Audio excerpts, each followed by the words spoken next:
Saya di Bentara Budaya Jogja. Saya sedang nonton Pasetaki, Pasar Seni Cetak Jogja yang ketiga.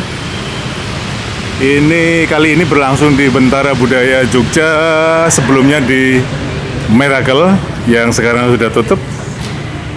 Ini suasananya.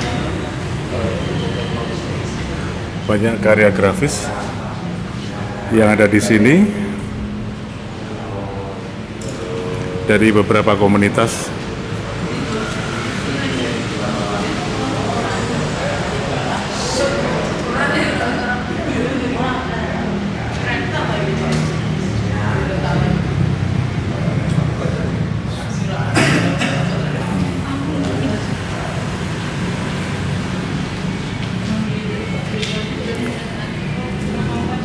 Ini beberapa orang sedang bikin ikut workshop, bikin cukil kayu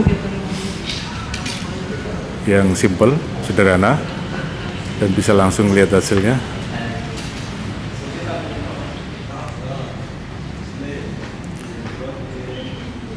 Ini kayaknya ada beberapa lapak yang tampil, tapi ini kebetulan ada sosok penting yang menjadi memandega acara ini, Sahrizal Pahlevi. Halo Lev. Halo. Apa kabar? Baik. Ini Pasetaki yang ketiga. Yang ketiga. Kira-kira bedanya apa? Yang pertama dan yang kedua, dan yang ketiga ini? Yang pertama 2020 hanya diselenggarakan di Galeri Miracle Print yang kecil, tapi kita mengajak banyak seniman dari Jakarta sampai Bali. Juga ada mahasiswa dari ITB dan Solo dan sebagainya.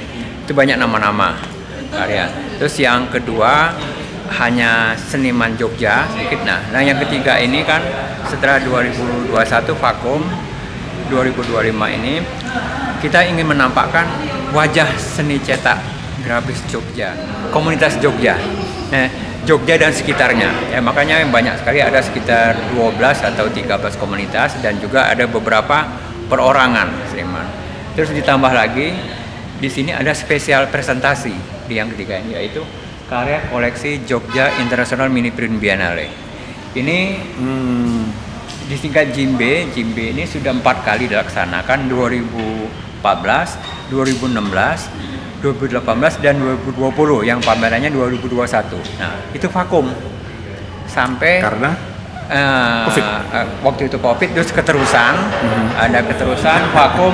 Kita lagi, ini pameran dalam rangka mengenang kembali event ini, dan juga kita sedang mencari kemungkinan, apakah pertanyaan ini perlu kita lanjutkan lagi atau cukup berhenti sampai di sini saja. Nah, jadi kira-kira ini koleksi karya-karya, kan seniman itu beberapa mereka menghibahkan pada mereka. Padahal ini seniman dunia ya? Seniman dari dunia, banyak negara ya? Banyak negara. Keren ini. Ya. Dari Polandia, Ukraina, Brazil, Meksiko, USA, Thailand. Banyak sekali. Belanda juga ada. Dan tekniknya juga macam-macam. Visualnya luar biasa. Luar biasa, banyak sekali. Tekniknya banyak sekali. Jadi tujuan kita memamerkan ini selain untuk mengenang acara JIMBE yang lagi vakum itu, kita ingin ada perbandingan agar publik baik seniman dan publik seni grafis Jogja ini ada perbandingan dengan karya-karya dunia. Nah, sementara kan yang lainnya kita lebih kepada karya-karya baik seni grafis dan turunannya, merchandise gitu ya. Gitu.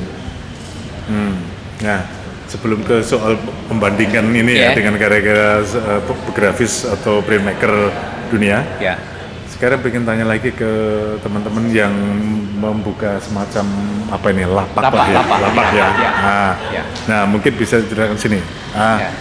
Ini lapak ini dari berapa komunitas, dan bisa ceritakan mereka punya basis masanya seperti apa atau basis tradisi kreatifnya? Ini ada 6 lapak kita bagi. Tetapi dalam 6 lapak itu ada macam-macam ya, kita pasrahkan mereka mengkurasi. Ada komunitas lagi di dalam komunitas itu. Yang seperti ini travel print ya. Ini mereka ini para pegrafis, ada sekitar 9 itu yang sudah lulus isi sudah cukup lama. Jadi dengan dan mereka ini saya ajak karena mereka cukup aktif. Ada yang sampai waktu ini seperti Rizal Eka Pramana itu dia aktif sekali pameran di luar, dan baru-baru ini dia pameran tunggal di Rusia. Itu kan cukup langka buat kita kan. Gitu. Jadi banyak. Terus ke sini mungkin ya. Di sana itu ada mahasiswa. Kita butuh mahasiswa. Biasa kan mahasiswa itu kadang-kadang ada saya nggak tahu rumornya beberapa kampus jangan dulu pamerin di luar, tapi kita silakan saja, dan mereka mau, dan karyanya mereka semester 6 mereka, jadi dan mereka itu cukup banyak membantu kami dari mereka menjadi relawan untuk pameran ini. Jadi selain menjadi peserta, mereka menjadi panitia juga. Itu ada hampir 30 orang siswa. Terus ada di sana ada lapak taring padi plus survive garasi yang sudah dikenal gitu ya.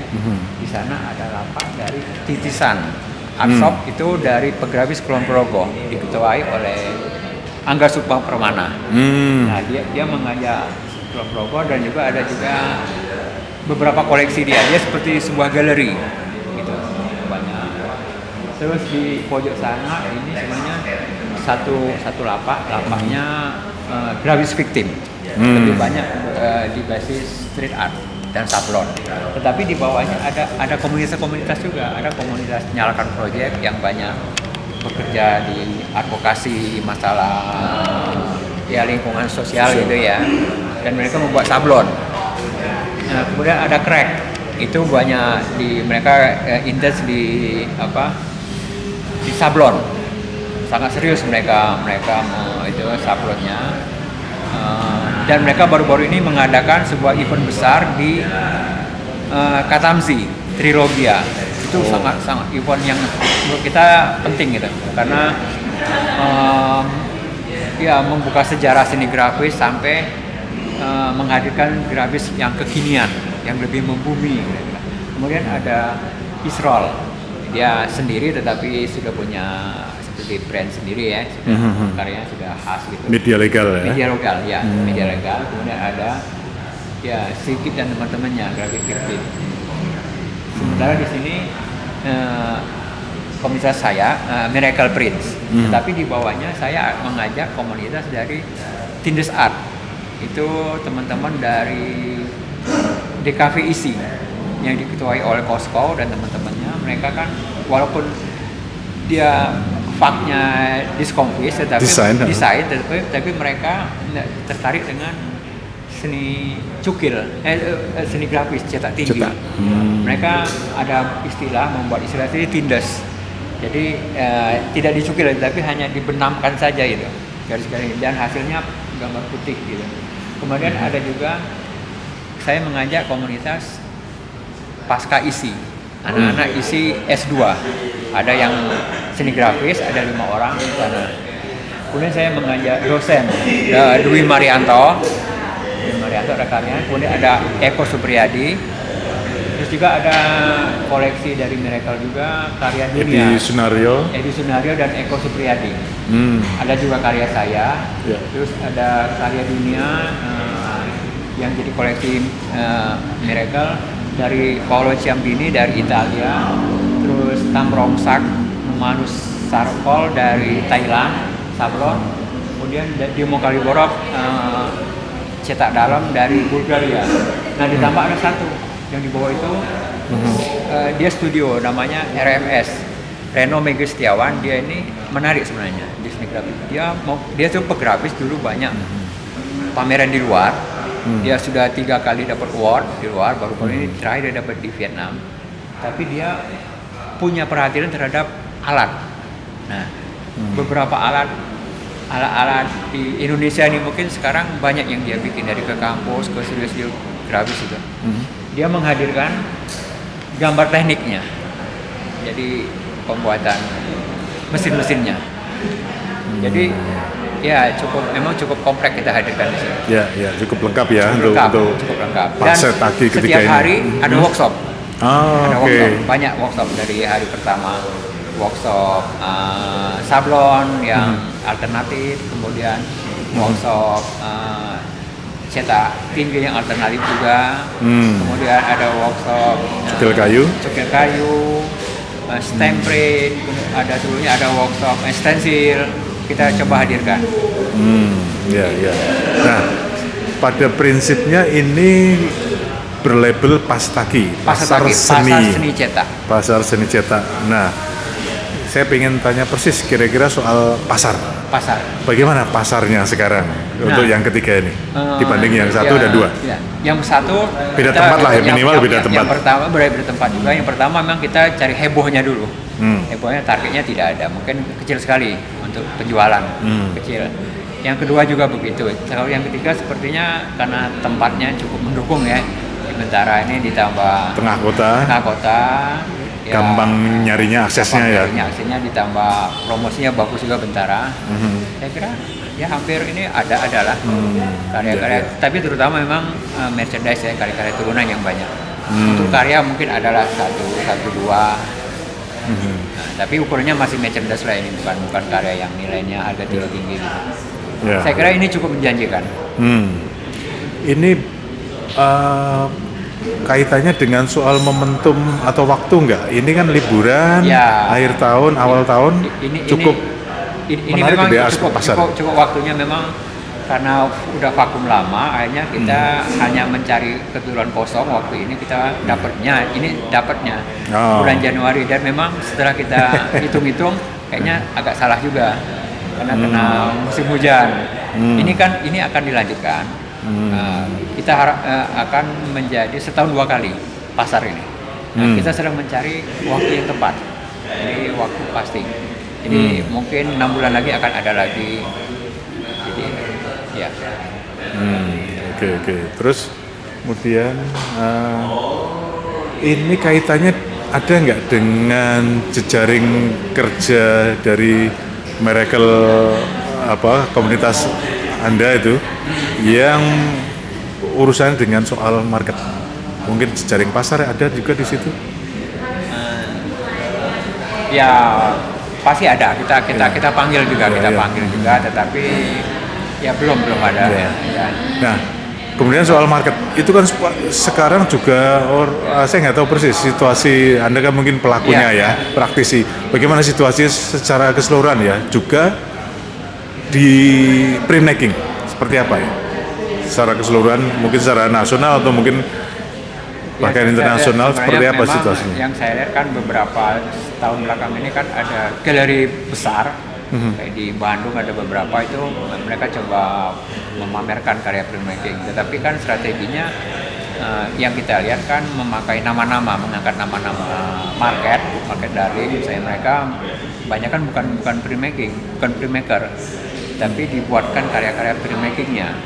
Dan katanya cukup waktu di Art Jakarta kameranya cukup bagus gitu loh, banyak yang dikurut. Tapi itu kan bimbang, apakah mereka karena seni grafisnya atau karena nama-nama itu masih belum bisa dipastikan kan. Nah sebenarnya yang kita hadirkan benar-benar memang mereka rata-rata ini pografis yang memang bergulat di sana kan. Nah untuk pasar memang ya itu ada sepertinya, mungkin juga publik itu menunggu juga sebenarnya ya. Cuma karena selama ini karya mereka selalu ngikut dengan event-event yang campur aduk, akhirnya tidak menonjol juga, dan kebanyakan akhirnya seniman saya perhatikan mencari siasat bagaimana dengan mendekatkan karyanya dengan bentuk-bentuk yang populer seperti lukisan. Tidak salah sebagai strategi, tapi saya anggap ini kerugian juga karena si seni grafis ini, seni cetak ini ya nggak akan pernah muncul. Saya kira. Terus ini rencana Pastaki akan 2 kali setahun? Ya rencananya. Momentum apa yang akan dicari atau didekati agar Pastaki lebih mungkin sukses secara market? Yang dekat kita akan ambil momentum Jogja Art Week. Jogja Art Week mungkin bulan 6 gitu ya. Juni-Juli ya. Juni-Juli Arjo kita akan ambil di akhirnya. Tetapi setelahnya kita akan mandiri tanpa mungkin akhir tahun gitu ya. Ya kita masih berdiskusi dengan Bentara bagaimana yang pasnya, mereka cukup tahu lah gitu. Terus event yang mendekatkan diri pada soal pewacanaan diskursus seni grafis.